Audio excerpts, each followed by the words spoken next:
My name is Isla. I'm 38 years old. For most of my adult life, I've been described with words like steady, dependable, and easy to live with. I work in operations management for a mid sized healthcare company in Manchester.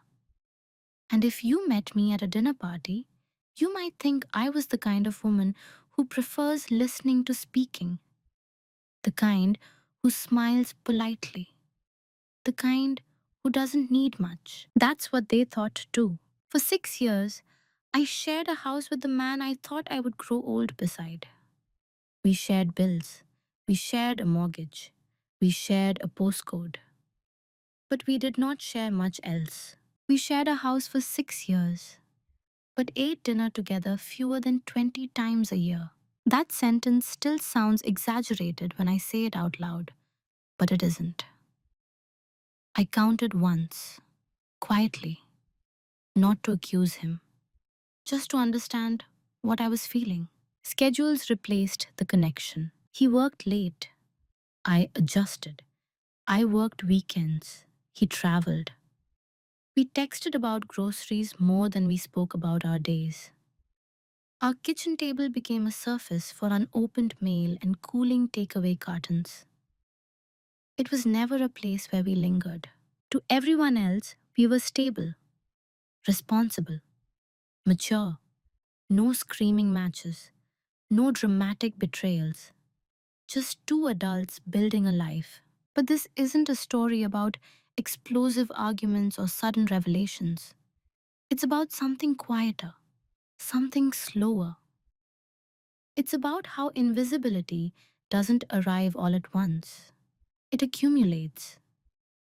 It's about the moment I realized that being low maintenance had slowly turned me into low priority. And it's about what happens when a woman who has been underestimated for years stops announcing her needs and starts observing instead. I'm not here to villainize him. He wasn't cruel. He wasn't monstrous. He was busy, ambitious, distracted. And I was accommodating, efficient, patient. Together, we built a structure that functioned perfectly on paper. Inside it, I was disappearing. Over the next hour, I'm going to tell you how I moved from confusion to clarity, how silence, which once felt like a compromise, became something deliberate, strategic, calm, and how the end of that 6 year chapter didn't arrive with a fight, but with paperwork, precision, and a conversation so measured it surprised even me. There's no dramatic revenge in this story, no shouting, no smashed plates, just a slow shift in power that neither of us saw coming at the beginning. If you've ever looked around your own life and wondered how you became so peripheral, I want you to stay with me. Tell me, have you ever felt invisible in a room you helped build? If you asked Daniel to describe me during those 6 years, he would have said I was solid. That was his word. Not passionate, not extraordinary, solid. To his friends, I was the one who remembered birthdays, the one who refilled drinks before anyone noticed they were empty, the one who offered lifts to the train station and actually arrived 10 minutes early. When we hosted Christmas, I coordinated it like a small corporate event. Dietary requirements, seating flow, contingency desserts in case something collapsed. They praised me the way people praise good infrastructure: reliable, seamless, convenient. No one questions a bridge that never sways. In the beginning, I wore that perception like a compliment. I had grown up in a household where raised voices meant instability. My mother believed harmony was something you maintained quietly, the way you polished silver before guests arrived. You never showed the tarnish. You certainly never discussed it. So when Daniel's career accelerated, longer hours, late night conference calls with New York, Constant travel to London. I adapted without protest. I rearranged my schedule so we could still have breakfast together on Wednesdays.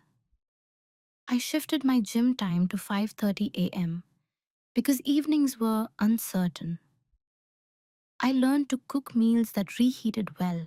He didn't ask me to do those things. That's the subtle part. He didn't demand sacrifice. I offered it, preemptively, efficiently. And because I never complained, the narrative formed quietly. Isla is fine. Isla doesn't need much. Isla understands. Understanding became my brand. If I hinted at loneliness, it was framed as fatigue. If I mentioned that we hadn't had dinner together in 2 weeks, he would squeeze my shoulder and say, "It's just this quarter." And I would nod, because I had seen his calendar. I knew the pressure he was under. I prided myself on being the woman who didn't add to it. At work, I managed multi-million pound operational budgets. I negotiated contracts with suppliers twice my age. I built contingency systems for worst case scenarios. At home, I quietly absorbed the emotional inefficiencies. There's a strange invisibility that comes with competence. When you handle everything, people stop seeing you as someone who might need handling too. Daniel wasn't unkind. He thanked me for things. He kissed my forehead when he came home late. He would say, "I don't know what I'd do without you," usually while checking emails. That sentence sounds romantic until you realize it can also mean, "I assume you'll always be here." I became the backdrop to his momentum. When his colleagues visited, I blended into the architecture of the evening. I refilled wine glasses and laughed at stories about mergers and acquisitions. One of them once said, "You're lucky, mate. She's low drama." They clinked glasses over my head as if I were an asset on his balance sheet. Low drama. It followed me everywhere. I told myself that peace was maturity, that intensity was for people who hadn't learned emotional discipline. I believed that being easy to live with was a strength, and it is, to a point. But there's a line between being calm and being overlooked. I didn't notice when we crossed it. I only noticed the symptoms. The way our conversations narrowed to logistics, the way decisions about renovations were discussed after he'd already researched contractors. The way I sometimes heard about his work trips was from a shared calendar notification rather than from him. Still, if you'd asked me then whether I was unhappy, I would have hesitated. Unhappy felt too dramatic a word. I was peripheral. And the most dangerous part, I participated in my own marginalization. Every time I swallowed a comment because he looked tired. Every time I said, "It's fine," when it wasn't. Every time I chose efficiency over expression. They saw me as solid, calm, uncomplicated, and I let them. Because being underestimated is comfortable at first. It removes expectations. It protects you from scrutiny. What I didn't realize yet was that it also removes your voice. And once a voice goes quiet long enough, people stop listening for it at all. I can still tell you the exact evening it shifted from background noise to something sharper. It was late October, rain against the kitchen windows. I had made sea bass with lemon and rosemary. Nothing elaborate, just intentional. I texted Daniel at 6:12 p.m. "Dinner's ready, no rush." He replied at 6:47. "Running late? Start without me." That wasn't unusual. What was unusual was what happened next. At 8:15, he walked in mid-conversation on his headset, laptop already open under his arm. He didn't look at the table, didn't notice the candles I'd lit. Not romantic, just warm. He walked straight past me and into the study. still talking. I waited. 10 minutes. 15. At 8:40, he emerged, poured himself a glass of water, lifted the lid off the pan, and said lightly, "Oh, you cooked." I smiled. "I usually do." He chuckled like it was a joke and said, "You're amazing," before carrying the pan into the study so he could eat while reviewing slides. He didn't mean harm. That's the part that complicates the memory. But something about the casualness of it, the assumption that the meal was simply an extension of household infrastructure, landed differently that night. It wasn't that he worked late. It wasn't even that he ate alone. It was that the effort had become invisible. I sat at the table by myself, fork resting against porcelain, and tried to analyze why my chest felt tight. I told myself, this is adulthood. This is ambition. This is a partnership. You support each other's season. But as I looked around the kitchen, I noticed something unsettling.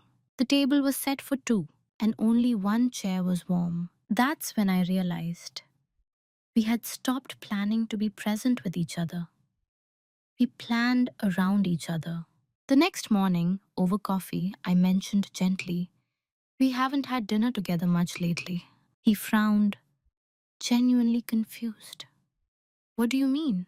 We live together." "I know," I said carefully. "I just mean sitting down." He checked his phone reflexively and said, "It's just this project. After November, it'll calm down."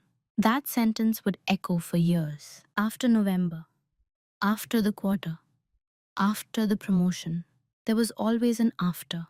What made it a cut, not a bruise, was the way the conversation dissolved.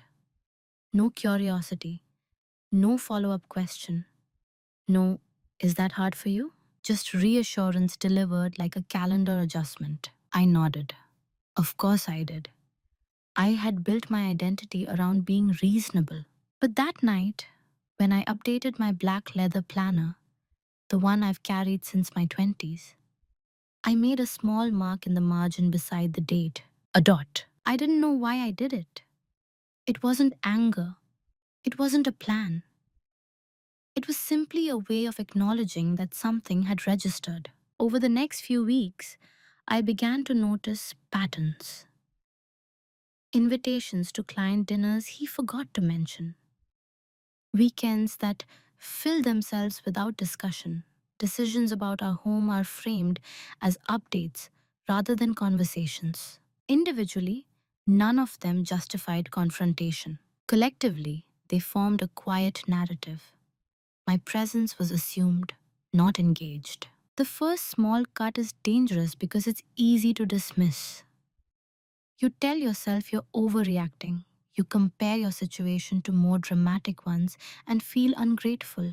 There were no slammed doors, no cruel words, just absence. And absence, when repeated, reshapes a relationship more efficiently than conflict ever could.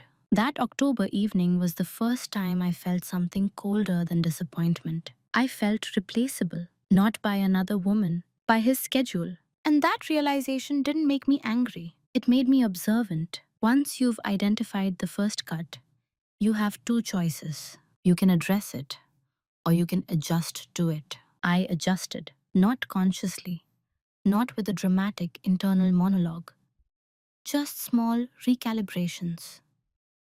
I stopped waiting to eat. I packed leftovers into containers before he came home. I shifted from cooking meals that required timing to meals that tolerated absence, efficiency over intimacy. When his travel increased, I created a shared document so we could stay aligned. Groceries needed, bills due, maintenance appointments. It looked collaborative. In reality, it was logistical coexistence. There's a subtle way disrespect embeds itself into routine. It rarely arrives labeled as disrespect. It comes disguised as busyness, as ambition, as a temporary inconvenience. One Friday evening, We were meant to attend a friend's birthday dinner. I'd bought a gift, wrapped it, and written the card. At 5:20 p.m., he called. Something's come up. I can't make it. I paused. They booked this weeks ago. I know. Just go without me. Tell them I'm slammed. And I did. I arrived alone. Again. Our friends had stopped asking where he was with concern. They asked with amusement. Let me guess. Big meeting? Someone laughed. I smiled and said, You know him. But on the drive home, I realized something uncomfortable. I had become his spokesperson. I absorbed the social cost of his absence. I translated it into humor. I protected his reputation from minor inconveniences. And I did it willingly. That's the part that stings when I look back. Because each time I rationalized it, I reinforced the pattern. It's not that he didn't care, it's that he didn't have to. There's a difference. Care requires attention. Attention requires intention. And intention is difficult when someone else keeps smoothing the edges for you. I began noticing how often I minimized my own preferences. If he suggested ordering in instead of going out, I agreed. If he postponed a weekend trip, I said we could reschedule. If he forgot something I'd mentioned, I reminded him without commentary. I told myself I was being supportive, but support without reciprocity becomes self erasure. The most revealing moment came during a Sunday conversation about renovating the upstairs bathroom. I had researched contractors, drawn up cost comparisons, and even drafted a phased budget plan. When I presented it, he skimmed the pages and said, That's great, but I've already spoken to someone at work. He's got a guy. We'll go with that. We'll go with that. No discussion, no evaluation, just a decision. I felt the flicker of something sharp in my chest. Not outrage, something quieter, like watching a door close softly in front of you. I'd already done some research, I said gently. I know, he replied, distracted. You're thorough. That's why this'll be easy. Compliment as dismissal. I nodded. Again. That's how disrespect becomes normalized. It arrives wrapped in praise. You're so easygoing. You're so understanding. You're so low drama. Each label feels positive on the surface. Underneath, they function as constraints. Low drama means don't disrupt. Understanding means not objecting. Easygoing means not requiring negotiation. By the third year, our dynamic had calcified. I managed the household. He managed the trajectory. We intersected like train schedules, occasionally, efficiently, without lingering. And here's the truth I'm not proud of. I was afraid to disrupt it. Not because I feared his reaction. He wasn't explosive. He would have listened, politely. I was afraid that if I articulated how peripheral I felt, he would confirm it without realizing he was doing so. It's safer to assume oversight than to risk discovering indifference. So I chose quiet. I told myself this was adulthood. Those relationships ebb and flow. That stability matters more than constant connection. But deep down, I was learning something else. When you consistently accept being secondary, people stop checking if you want to be first. And the longer that pattern continues, the harder it becomes to remember that you once expected more. It wasn't handed to me in a conversation. No one sat me down and said, Aisla, this is who you are in this relationship. The role formed gradually, like sediment settling at the bottom of clear water. I was the stabilizer, the administrator, the emotional shock absorber. When his mother needed help navigating medical paperwork, I handled it. When the mortgage rate needed renegotiating, I researched options and scheduled the appointment. When a pipe burst one winter morning, I was the one on the phone with the plumber while he finished a presentation upstairs. He would call down, "You've got it?" And I always did. At first, it felt empowering. Competence is intoxicating. Being trusted with responsibility signals value. But somewhere around year 4, I began to understand something subtle. I was trusted with tasks, not decisions. There's a difference. I executed. He directed. If Satama. If a large purchase was involved, he framed it as what makes the most financial sense. If a holiday was discussed, it had to align with his work calendar first. Even conversations about starting a family were couched in timing that revolved around his next promotion cycle. I adapted my desires to his trajectory so seamlessly that I almost convinced myself they were aligned naturally. But they weren't aligned, they were adjusted. One evening, during a dinner with his colleagues, one of the rare ones he actually attended with me, a woman from his team asked how we divided responsibilities at home. He laughed and said, "Ayla runs the show. I just show up." Everyone chuckled. I smiled, but what I heard was different. "I run the show." Except I didn't choose the script. I realized then that I had become indispensable in function and optional in direction. He relied on me deeply, logistically, emotionally, in a background way. But reliance isn't the same as partnership. Reliance assumes continuity. Partnership requires engagement. The assigned role became clearest in moments when I attempted to step outside of it. Once, I deliberately left the laundry undone for 3 days. It wasn't passive aggressive, it was an experiment. I wanted to see if he would notice the shift. He did. On the third evening, he stood in the hallway holding a shirt and said, "Did we forget laundry this week?" "We." I looked at him and said lightly, "I did." He blinked, almost confused. "Oh, okay." And that was it. No offer to help, no curiosity about why. Just the quiet assumption that I would recalibrate. And I did. Because stepping out of the role created discomfort. Not for him, but for me. I had built my identity around seamlessness. If something frayed, I felt responsible. That's how roles trap you. They start as strengths. I was reliable. So I became relied upon. I was calm. So I became unchallenging. I was capable. So I became taken for granted. No malice required. By year 5, I could predict his reactions to almost everything. I knew when he would dismiss something as not urgent. I knew when he would promise to revisit a conversation and quietly let it fade. I knew which version of myself would keep the peace. The unsettling part wasn't that he expected me to be stable. It was what he never expected me to change. I had become a fixed variable in his life. Constant, predictable, unmoving. And somewhere inside that constancy, something in me began to feel restless. Not dramatic, not explosive, just aware. Aware that I had accepted a role that required me to be useful above all else. Reliable, efficient, invisible.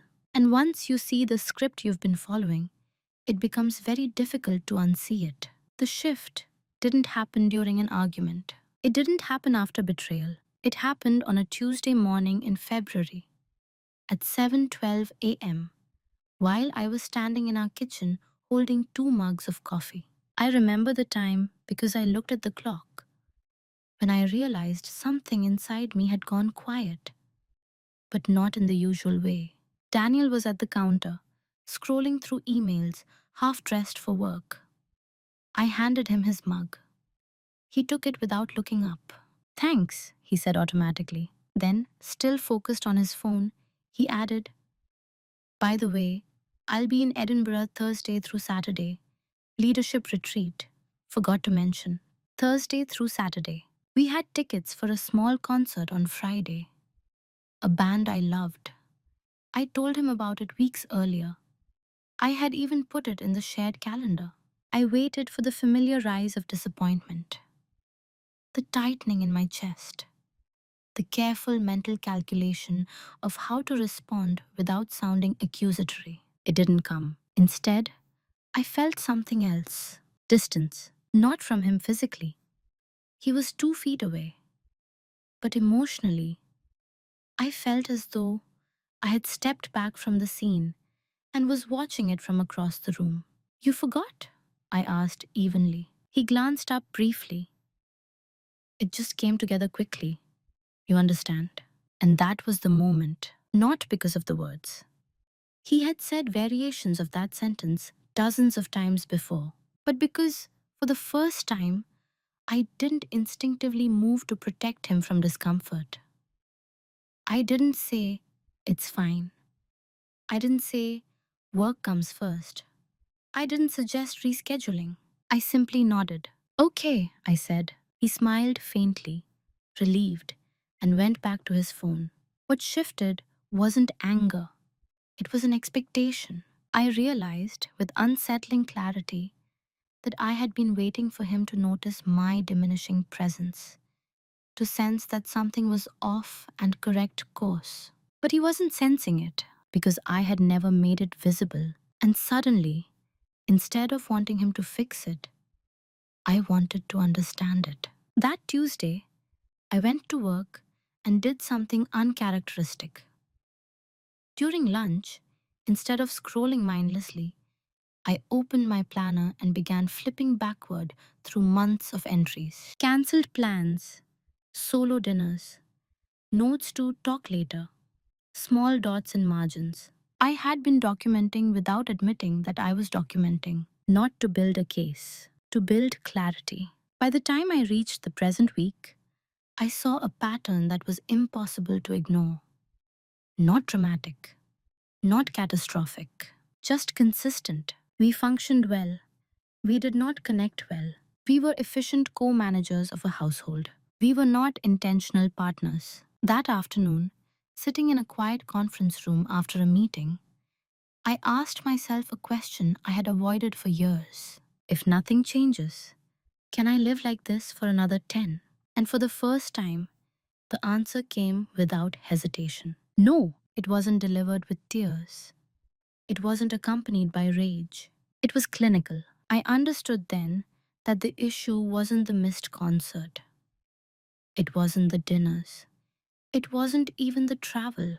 It was the asymmetry of awareness. I had been hyper aware of his needs, pressures, rhythms. He had been comfortably unaware of mine, and that imbalance had become our norm. That evening, when he left for the gym, I sat alone in the quiet house and felt something settle into place. Silence had once been my coping mechanism. Now, it felt like a vantage point. For the first time in years, I wasn't thinking about how to restore closeness. I was thinking about what it would mean if I stopped trying. And that thought didn't scare me. It steadied me. The shift wasn't loud. It was decisive. After that Tuesday, nothing changed on the surface. That was the most powerful part. I still woke at 6, still made coffee, still managed the bills, the maintenance schedules, the endless invisible tasks that keep a household functional.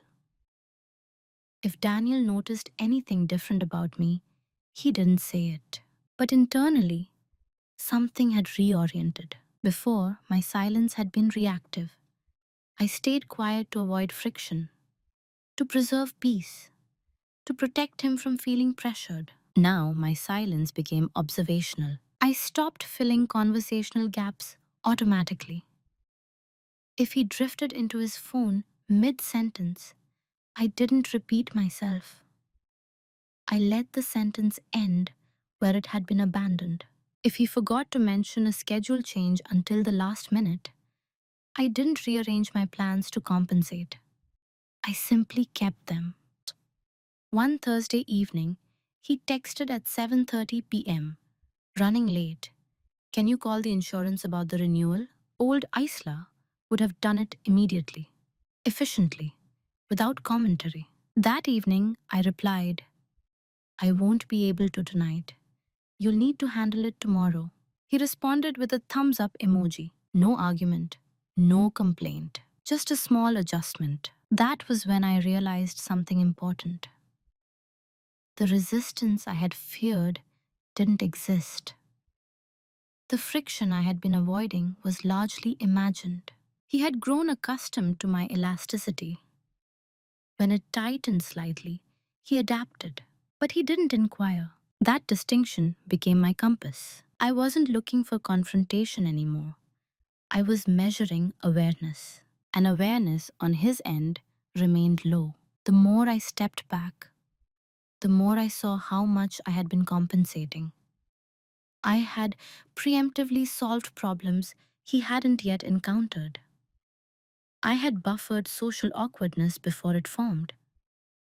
I had managed emotional climate like a silent thermostat.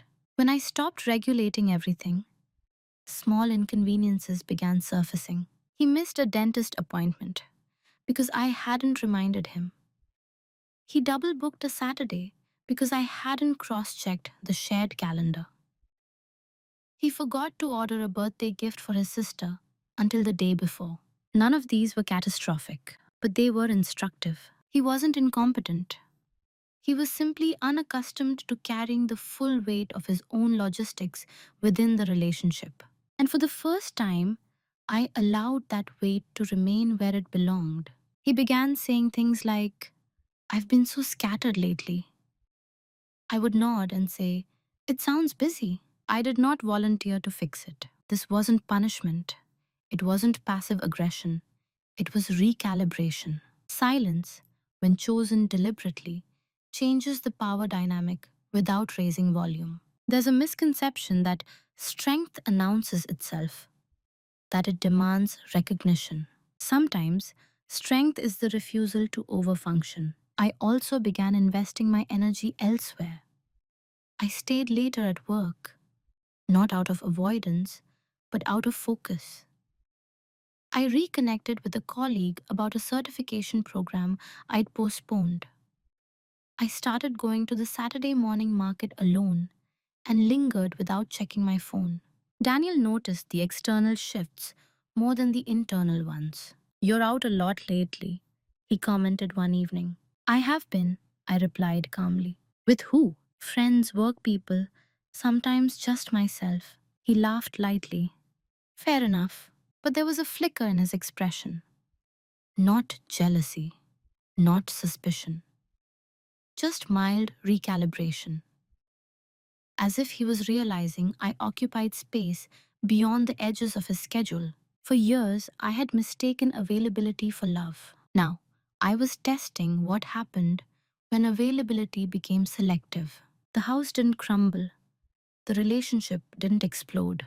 It simply felt different, quieter in a new way, not suppressed, measured. And in that measured space, I began to sense something I hadn't felt in a long time. Agency. When people imagine change, they picture visible shifts, new haircuts, new wardrobes, sudden announcements. My change was administrative, invisible, precise. Daniel didn't notice when I requested a full copy of our mortgage agreement and sat at the dining table one Sunday afternoon, reviewing every clause.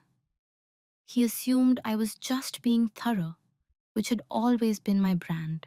He didn't notice when I booked a consultation with a financial advisor under the guise of long-term planning. He even encouraged it. Smart, he said. We should always know our options. Our options. That phrase landed differently now. I wasn't planning an exit. Not yet. I was planning literacy.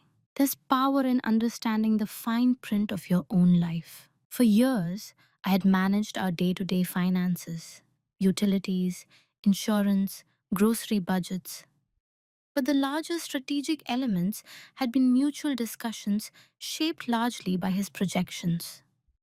Promotions, bonuses, relocation possibilities. Now, I began running parallel scenarios privately.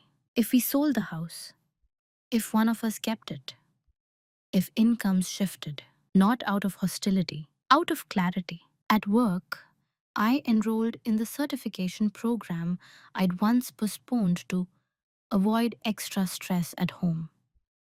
It required weekend coursework and a final assessment that would position me for a senior operations role. When I mentioned it to Daniel, he said, "That's ambitious. You'll be busy." I smiled. "I already am." He didn't ask what had prompted the timing. That was the pattern.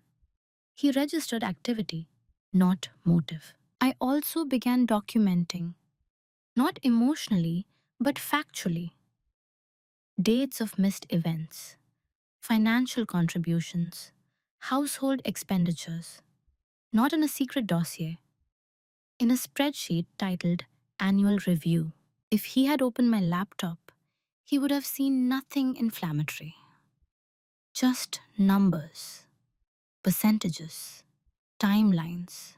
But behind those numbers was something he never noticed. I was evaluating sustainability. One evening, while he was on a call upstairs, I sat alone in the living room and tried to picture us 5 years ahead. I imagined the same rhythms, the same half conversations, the same promises of after this quarter. And for the first time, the image didn't make me sad. It made me certain. Preparation isn't dramatic.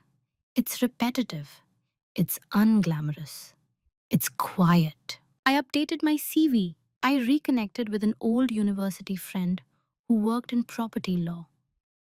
Casually at first, then with more pointed questions about joint ownership rights in long term partnerships. I learned that stability can be disentangled without destruction if done carefully. None of this disrupted our daily life. We still had breakfast together occasionally. We still shared small jokes about the neighbors' overly enthusiastic garden gnomes. We still looked, from the outside, like a couple who had simply matured into routine. What they never noticed, what he never noticed, was that my emotional dependence had already begun to detach. I stopped seeking reassurance. I stopped monitoring his moods. I stopped calibrating my tone to match his stress levels. And in the space that opened, I saw myself more clearly than I had in years. I wasn't fragile. I wasn't dramatic.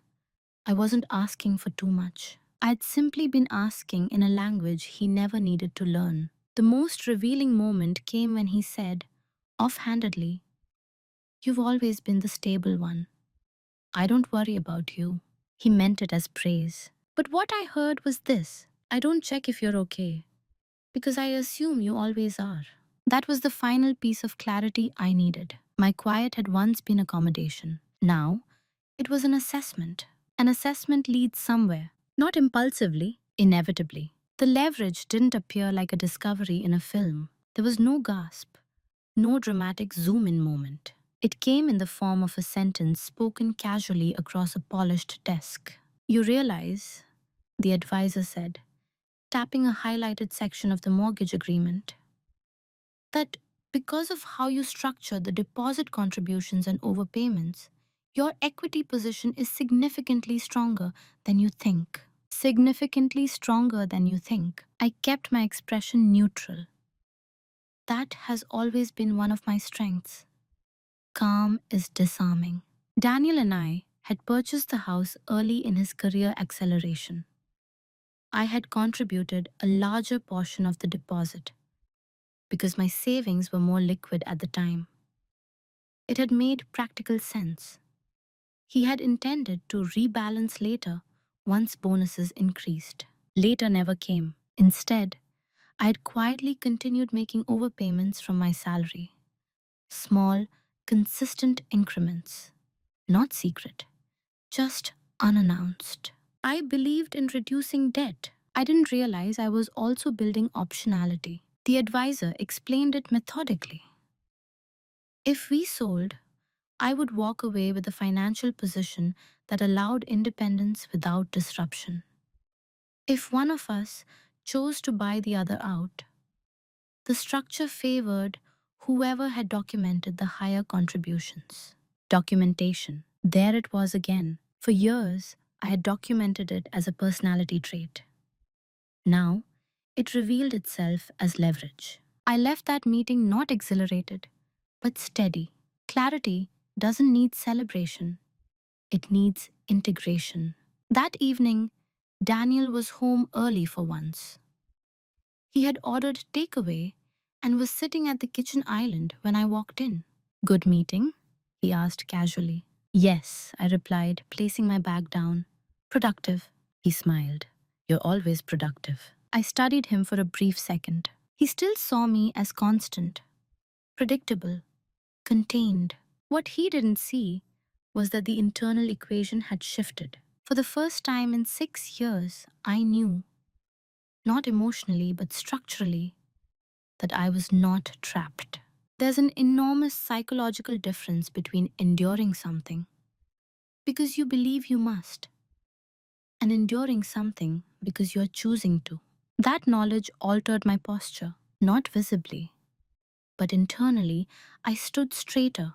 Over the following weeks, I refined my understanding. I met once more with the advisor. I reviewed tax implications. I calculated living costs independently.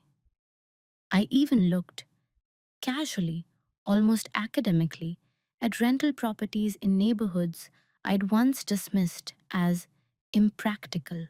I wasn't fantasizing, I was mapping, and the more complete the map became, the more I recognized something surprising. I didn't want to win. I didn't want him to lose. I wanted alignment, but alignment requires two active participants. And I had stopped seeing evidence of his participation beyond maintenance. The private reveal wasn't about money, it was about power. For years, the imbalance had felt emotional.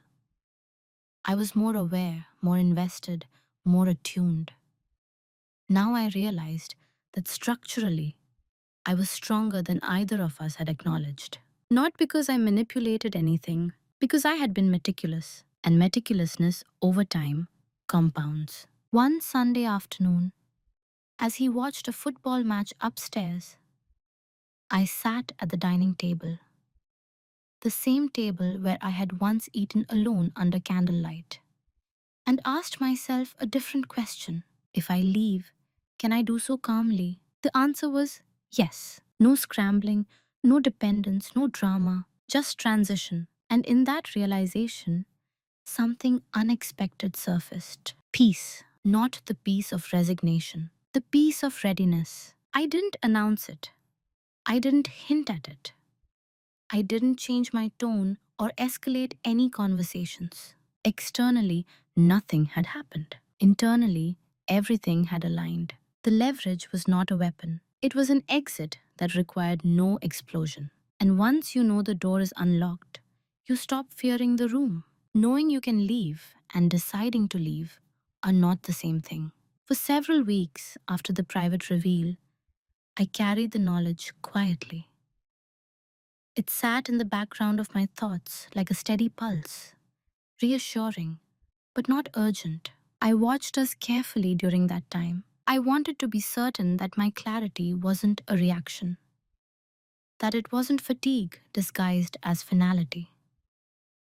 So I observed with the same discipline I used at work when evaluating whether to restructure a department, remove emotion, assess patterns, measure sustainability.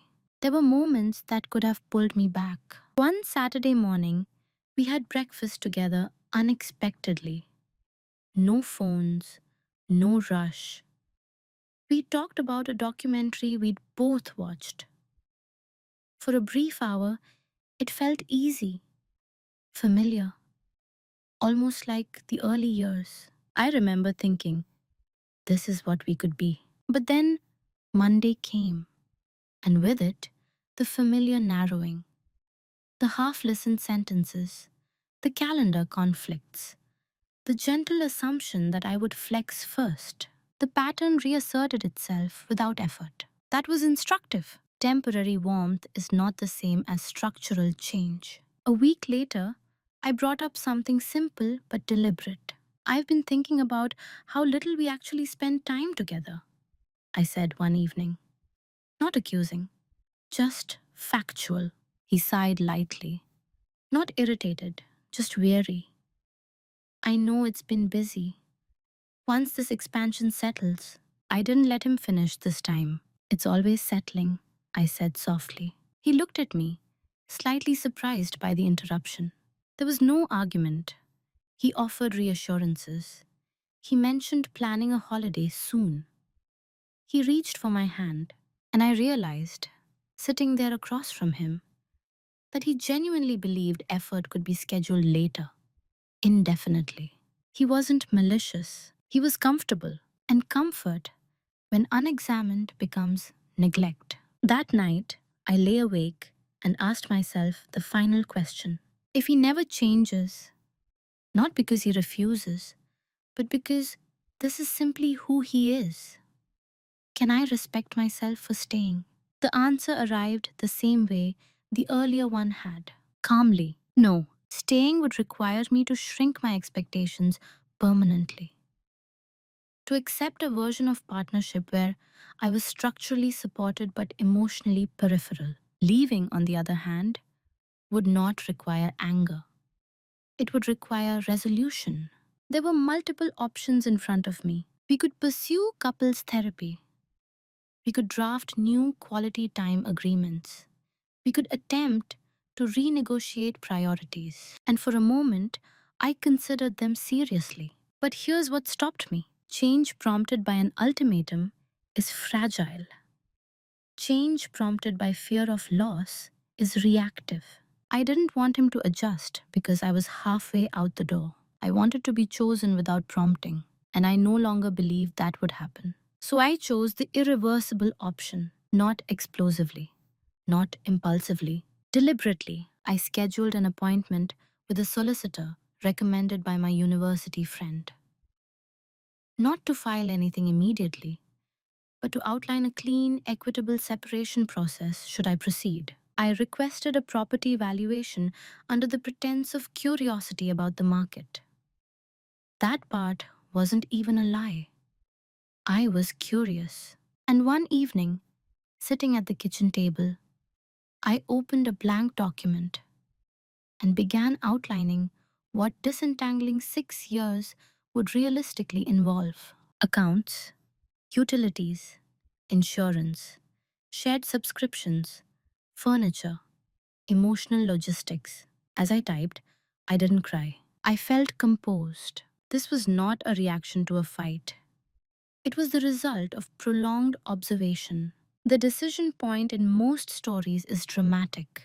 A betrayal, a confession, a door slammed. Mine was quieter. I decided not to fight for a position I had already been vacating internally. And once that decision crystallized, everything that followed felt less like loss and more like alignment. Once the decision was made, my world did not erupt. It narrowed. Precision replaced rumination. At work, when we implement structural change, we don't announce it in the first draft.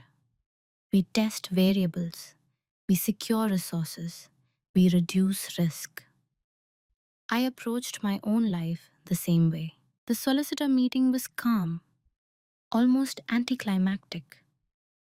We reviewed ownership percentages, equity positions, and timelines. Because we weren't married, the process was less theatrical than people imagine, but no less significant. You're in a strong position, she said. The key will be communication timing. Communication timing. That phrase stayed with me. Back at home, Daniel remained unaware of the quiet recalibration underway. He mentioned a potential promotion that might require more travel. He talked about our 5 year plan. He used the future tense with confidence. I listened carefully, not to argue, to confirm. Meanwhile, I opened a separate savings account in my name only, not hidden, simply unused by him. I began diverting a portion of my salary there. I gathered digital copies of all joint financial documents and stored them in an encrypted folder. There was no secrecy in tone, only organization. I contacted an estate agent for a formal property valuation. Daniel was home when the agent came by. Just good to know what the market's doing, I said casually. He nodded. Always smart. He trusted my thoroughness. That trust made the silence heavier, but also cleaner. I wasn't manipulating him. I wasn't staging anything. I was preparing for a conversation that would alter both our lives. Preparation felt respectful. At night, I began sorting quietly, not packing boxes, just editing. Clothes I no longer wore went to charity. Old paperwork was shredded. Digital subscriptions were reviewed and categorized by who used what. Each action was small, unremarkable. Collectively, they formed momentum. There's something powerful about moving without announcement. When you don't telegraph your shift, you're not negotiating against resistance. You're simply building forward. One evening, he said, "You seem very focused lately." "I am," I replied. "On what?" "In the next few years." He smiled. "Same. But we meant different things." I also began looking at flats. Not obsessively, but practically. I walked through neighborhoods after work, not to imagine escape, to evaluate commute times, grocery access, and light in the mornings. Could I live here? Would I feel small? Would I feel free? Freedom, I realized, wasn't about space. It was about alignment between my internal truth and external reality. The most difficult part of moving in silence is not logistics, it's composure. There were evenings when I watched him laughing at something on his phone and felt a wave of almost tenderness. 6 years is nothing. We had history. We had shared jokes, shared grief when his father fell ill, shared quiet Sundays that once felt full. But tenderness is not the same as sustainability. Every time doubt surfaced, I returned to the data. Not financial, but experiential. The missed dinners, the postponed conversations, the asymmetry of awareness. Patterns don't lie. By the time the property valuation report arrived in my inbox, I felt ready. Not excited, ready. The number confirmed what I already knew. Selling would provide a clean split without financial instability for either of us. I printed the report and placed it in my planner. Communication timing, the solicitor had said. I circled a date 3 weeks ahead, after his current project milestone, before the next travel cycle. Not to soften the blow, to ensure clarity. Moving in silence doesn't mean avoiding impact. It means ensuring that when impact comes, it's deliberate, not chaotic. And I was almost there. The consequences didn't begin with the conversation. They began before that, in subtle absences he couldn't quite name. When you've been cushioning someone's life for years and you stop, the air pressure changes. Daniel started noticing small frictions. Not dramatic enough to confront, just persistent enough to feel. He forgot his sister's birthday dinner reservation entirely one week. I hadn't reminded him. He ended up calling her from the car, apologizing. When he came home that night, he seemed unsettled. "I've been dropping balls lately," he said, rubbing the back of his neck. I looked at him evenly. "You've been busy." He studied me for a second, almost searching for something more. But I didn't supply it. Another evening, he opened the fridge and said, "We're out of milk." "Yes," I replied calmly. "We are." There was a pause. He grabbed his keys. "I'll go." It was a small thing, almost trivial. But in the past, I would have noticed the low carton earlier and replaced it without commentary. Now, I let inconvenience surface naturally. And inconvenience has a way of teaching awareness. He began asking more questions about my schedule. "You're out Thursday too?" Yes. With work? Partly. There was no interrogation in his tone, just mild recalibration. For years, I had been predictably available.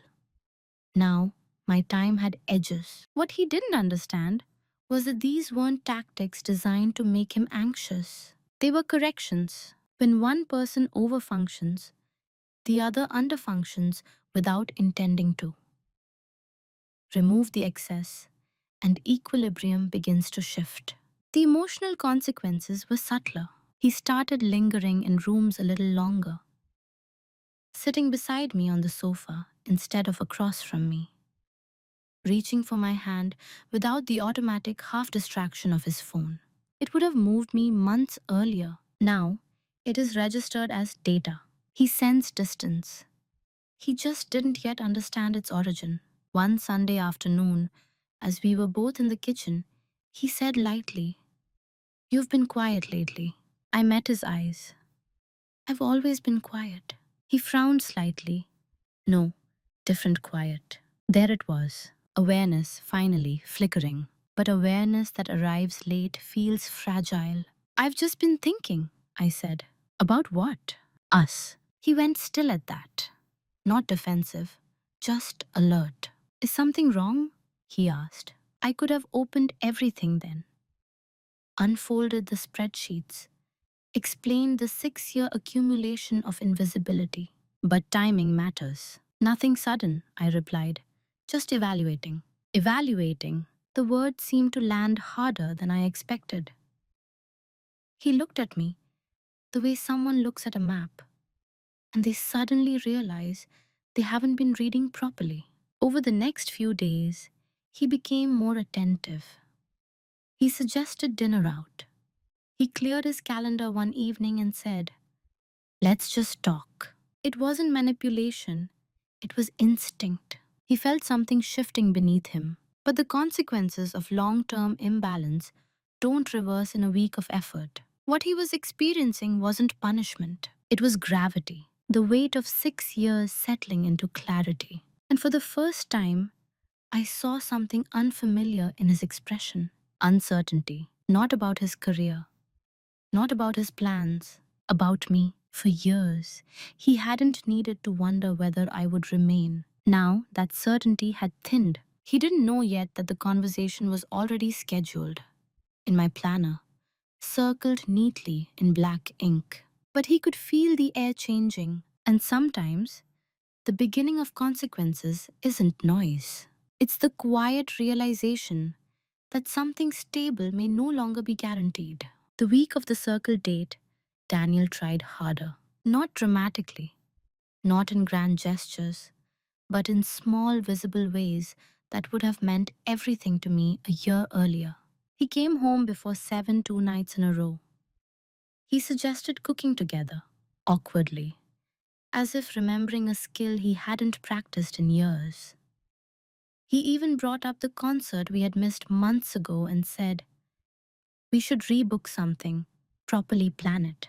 I watched him move through these attempts with a kind of detached tenderness. He wasn't insincere, he was reacting, and that distinction mattered. When someone senses loss, they often reach instinctively for restoration. But restoration requires understanding what was lost. He still believed the issue was time, more dinners, more shared evenings, more calendar alignment. But the fracture had never been about hours. It had been about awareness. One night, as we were clearing plates, he said quietly, "I feel like you're somewhere else lately." I dried my hands slowly before answering. "I am." He stilled. "Where?" he asked, thinking about what I need long term. The words hung between us, steady and unadorned. He leaned back against the counter, studying me in a way he hadn't for years. Not casually, not peripherally, directly. "Have I done something?" he asked. That question carried genuine concern, not defensiveness, not irritation, concern. And for a brief second, I felt the pull of old instincts to soften, to reassure, to minimize. But clarity held me steady. It's not one thing, I said. It's the pattern. He exhaled slowly. You should have told me. I met his gaze. I did, in smaller ways, over time. He looked down at the floor then, replaying perhaps fragments of conversations he had filed under temporary stress. Panic didn't arrive in shouting, it arrived in recalculation. The next morning, he cancelled a work dinner. I need to prioritize us, he said. And there it was, the word I had once waited years to hear. Prioritize. But timing transforms meaning. When prioritization emerges only after instability is sensed, it feels transactional. A corrective maneuver. I didn't doubt that he would try. I doubted that he understood why trying now felt different. That evening, he suggested couples therapy. 6 months earlier, I would have agreed immediately, grateful for the acknowledgement. Now, I heard the proposal differently. Therapy can repair miscommunication. It cannot retroactively create curiosity. For 6 years, he had not been malicious. He had been comfortable, and comfort had shaped him into someone who assumed continuity. You cannot teach someone to notice what they never believed required noticing, not quickly, not under pressure. I think we're past recalibration, I said gently. He stared at me, confusion turning slowly into fear. Past, he repeated. There was no anger in the room, no raised voices, just the dawning realization that effort applied at the 11th hour does not erase 6 years of asymmetry. I don't want to fight you, I continued calmly, and I don't want to punish you. But I also can't ignore what I know now. And what do you know? He asked, voice low. That I've been slowly disappearing in this structure. And I don't want to disappear. The word structure seemed to unsettle him more than the relationship would have. Structure implied something systemic, not an emotional whim. He ran a hand through his hair, a gesture I had seen in moments of career stress, high stakes negotiations. This time, the negotiation was personal. Tell me what to fix, he said. And that was when I understood fully. He still saw it as something to fix, not something already fractured beyond his timeline. The truth is, relationships rarely end at the moment of announcement. They end quietly, over the years. The conversation was coming in days. But emotionally, the point of no return had already passed, and he was only just arriving there. The conversation happened on a Thursday evening. I chose it deliberately, after his project milestone had closed, before his next trip. No external pressures he could blame, no convenient distractions. I made tea, chamomile for me, black for him. The ritual steadied my hands, though they weren't shaking. He sat at the dining table, the same one where I had once eaten alone under soft candlelight. There was no candle tonight, just overhead light. Clear, unromantic. I've spoken to a solicitor, I said. No preamble, no accusation. The words landed quietly between us. He didn't react immediately. His face didn't contort. He didn't interrupt. He simply absorbed it, the way he would absorb a difficult business update. A solicitor, he repeated slowly. Yes, for what? For advice on how to separate cleanly, equitably. The word equitably mattered to me. This wasn't retaliation. It wasn't about taking more than my share, it was about clarity. His jaw tightened slightly, not in anger, but in disbelief. You've already decided, he said. It wasn't a question. Yes. Silence stretched across the table. Not hostile, just heavy. When? He asked. A while ago. How long is a while? I held his gaze. Long enough. That answer hurt him.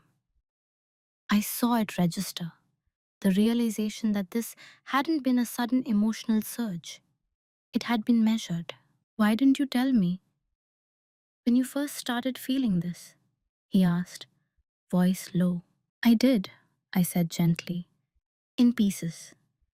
You heard stress. I was describing erosion. He leaned back in his chair, exhaling through his nose. There was no shouting, no dramatic gesture, just recalibration, the same kind he performed in meetings when numbers didn't align with projections. Is there anything I can say? He asked finally. That question could have opened a different story months earlier. Now, it felt ceremonial. I don't want you to persuade me, I replied. I want you to understand me. And I think understanding would take longer than staying would require. He flinched slightly at that, not because it was cruel, but because it was precise. I thought we were stable, he said. We were functional, I corrected softly. Another silence. I never meant to make you feel invisible, he added. I know, I said, and I did. That was the strange grace of this moment.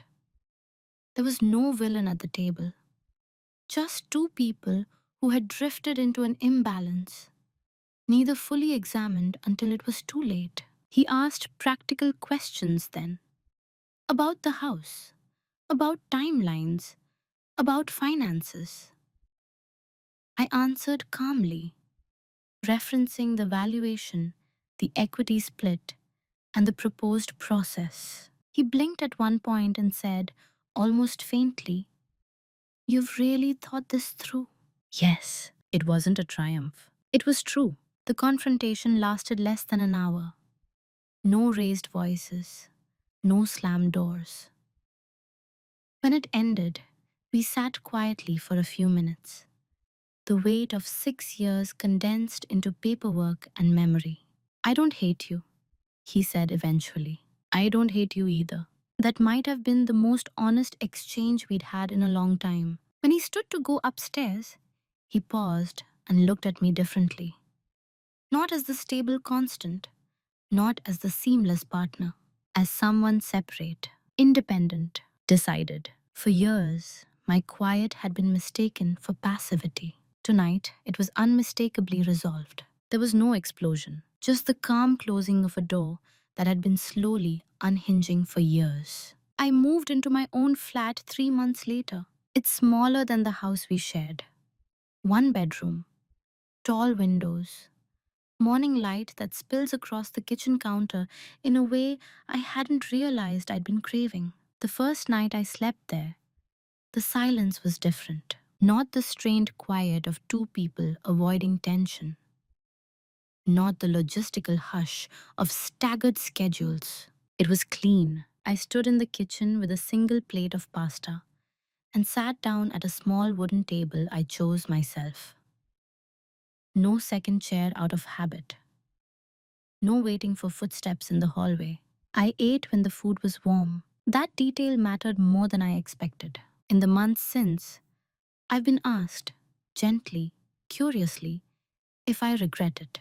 The honest answer is no. Not because it was painless. There were mornings when I woke up and instinctively reached across the bed. There were administrative frustrations. There were shared memories that surfaced unexpectedly in grocery aisles or passing cafes. 6 years do not evaporate cleanly, but regret requires believing you abandoned something sustainable. What I left was functional.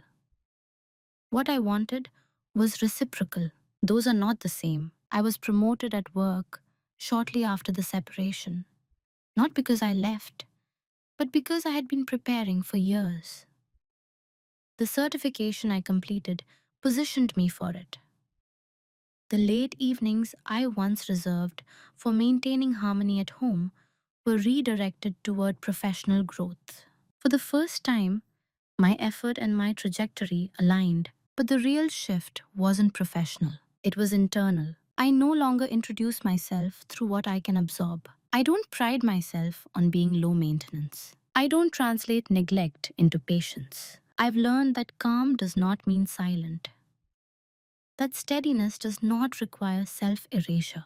I still value composure. I still believe in measured responses, but I no longer confuse restraint with virtue. When I date now, carefully, without urgency, I watch for awareness, not grand gestures, not intensity. Awareness. Does he notice when I pause? Does he ask follow up questions? Does he remain present without prompting? These are small indicators, but small indicators build patterns. I don't resent Daniel. In many ways, he was exactly who he had always been: ambitious, structured, future oriented. I was the one who changed. Or maybe I was the one who finally stopped adapting. Sometimes, growth doesn't look like expansion, it looks like reduction, trimming away dynamics that no longer fit, even if they once felt stable. My planner still sits beside my bed, black leather, margins neat. But now, the dots I make in it aren't records of disappointment. They're markers of intention, dinners scheduled and kept, weekends protected, conversations initiated early, not after erosion. I'm still quiet, but my quiet is no longer a placeholder. It is a boundary. And in that boundary, I have found something steadier than any shared mortgage or coordinated calendar. I have found myself visible, even when no one is looking. If you've listened this far, you might be expecting a sharper ending, a twist, a moment where he begs, a scene where I deliver a final cutting line. But quiet dominance rarely looks like spectacle. It looks like clarity is applied consistently. We shared a house for 6 years, but ate dinner together fewer than 20 times a year. That statistic isn't an accusation, it's a measurement. And measurements tell stories when emotions try to blur them. Schedules replaced the connection, and neither of us noticed the cost until the structure had already hollowed out. This story isn't about punishing someone who worked too much. It isn't about proving a point. It's about something more uncomfortable. You can be deeply loved in theory and gradually deprioritized in practice. You can be appreciated and still unseen. You can be stable and still be slowly disappearing. What I learned is this: silence is not weakness, but unexamined silence becomes consent. If you keep absorbing imbalance because you believe you're being mature, one day you may wake up and realize you've matured yourself out of your own needs. Leaving didn't make me powerful. Recognizing that I had options did. And acting before resentment turned me bitter, preserved something I value deeply: my composure. There was no revenge, no humiliation, no public unraveling. Just two adults acknowledging that function is not the same as intimacy. If you find yourself in a room you helped build, a relationship, a career, a friendship, and you feel peripheral, don't rush to explode it. Observe it, measure it. Ask yourself whether you are being chosen or simply assumed, and then decide calmly what your standards require. I'd love to know your thoughts. Have you ever stayed somewhere too long because it was stable, even when it wasn't fulfilling? Tell me in the comments. Video hữu ích, hãy ấn like và đăng ký kênh để ủng hộ mình nhé. Chúng ta sẽ gặp nhau ở những video tiếp theo. Bye bye.